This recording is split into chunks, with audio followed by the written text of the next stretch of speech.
का विस्तार। दूसरी चीज ये है साफ तौर पर कि मुख्यमंत्री जी कभी लालू जी के यहाँ जाते हैं, तेजस्वी जी नाराज रहते हैं तो लालू जी के यहाँ जाते हैं, फिर अशोक चौधरी के यहाँ जाते हैं, फिर अशोक चौधरी के कल होकर विजय चौधरी जी के यहाँ, फिर विजय चौधरी से मिलकर अशोक चौधरी के यहाँ। तो जो घर का मुखिया होता है तो क्या वो परिवार के सदस्यों के यहाँ बार बार घूमे घर चलाने के लिए, या खुद परिवार के सदस्य मुखिया के पास जाए? देखिए, यह जो नीतीश कुमार जी की दुर्गति है, इस दुर्गति के पीछे कारण भी नीतीश जी ही हैं।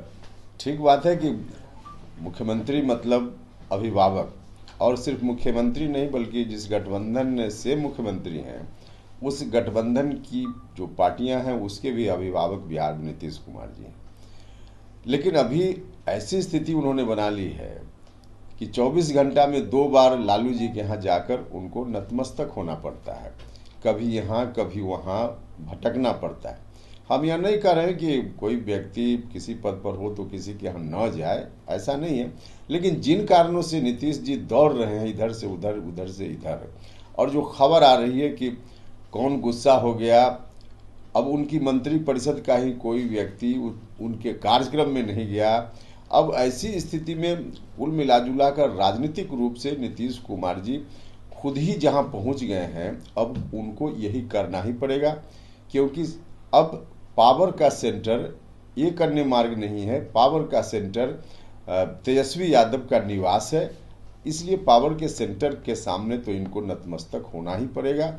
खुद ही इन्होंने ऐसी स्थिति बना ली। लेकिन भूलने की बीमारी लगता है कि भूलने की बीमारी देखिए, भूलने की बीमारी एक किसी भी कंटेक्स्ट में जो एक दिन हमने देखा कि क्या क्या बोल रहे हैं मेरे बारे में भी बाकी लोगों के बारे में, और बोलते हुए उन्होंने कहा कि आजकल लोग अंडमंड बोलते रहते हैं। अब अंडमंड शब्द का इस्तेमाल कर रहे हैं नीतीश जी, इसके आधार पर अगर उनके स्टेटमेंट की व्याख्या की जाए तो सबसे ज़्यादा अनबन तो नीतीश जी ही बोल रहे हैं, अनर्गल बात बोलते हैं। और ऐसा इसलिए भी बोलते हैं कि हमको लगता है कि कल अगर किसी न्यूज फॉर नेशन के किसी ने अगर सवाल किया और आज अगर जी बिहार झारखंड या कशिश वाले सवाल कर रहे हैं तो भूल जाते हैं कि आज के सवाल का हम जवाब दे रहे हैं कि कल के सवाल का जवाब दे रहे हैं। तो उनके सवाल का जवाब अभी ध्यान में सवाल आता है तो आप कुछ रहे हैं, वो जवाब कुछ दे रहे हैं। तो यह स्थिति घबराहट में है। लेकिन सवाल ये कि उनसे सवाल पूछा जाता है, आपके कहने के हिसाब से कि सवाल कुछ और पूछा जाता है, जवाब उनका कुछ और रहता है। बिल्कुल, संदर्भ ही अलग होता है। कोई संदर्भ नहीं जिस की चर्चा कभी कभी करने लगते हैं, बिना सिर पैर की बात करने लगते हैं। मेरे बारे में किस तरह से उन्होंने कहा, तो इस तरह की स्थिति उन्होंने बना ली है। अब इस स्थिति को देखकर हमको तो वाकई दया आती है उनके प्रति, लेकिन है अब है वो इस दुर्गति के शिकार खुद ही उन्होंने अपने कारण से इस स्थिति में नीतीश जी गए। यानी कमजोर हो चुके हैं।